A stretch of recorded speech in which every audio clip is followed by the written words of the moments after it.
માનસ ચાપ. અંદર ને અંદર અરહમ પ્રભુના ધ્યાનમાં ઉતરી જાઓ. જેટલું અંદર ઉતરશો એટલું વધારે ધ્યાન શુદ્ધ થશે.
આ ત્રણેય વિધિ 20 મિનિટથી લઈ 1 કલાક સુધી કરો.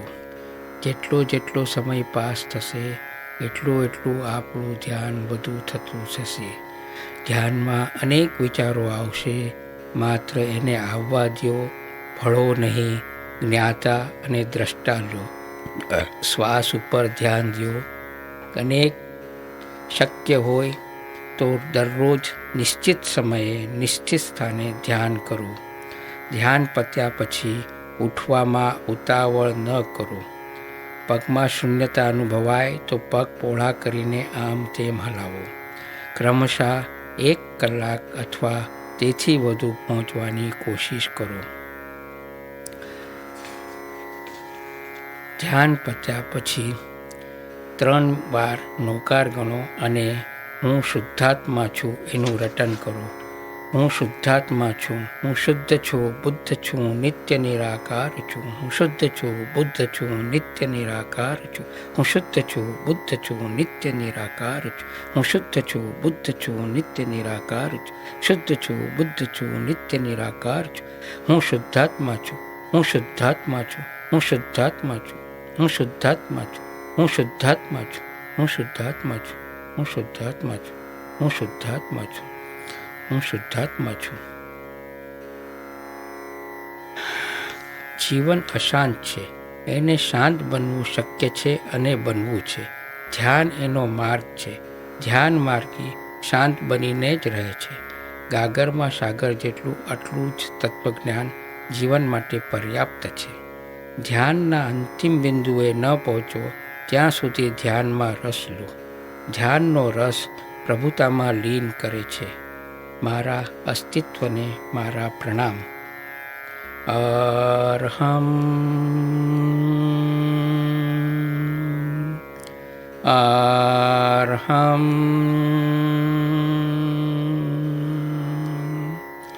અરહમ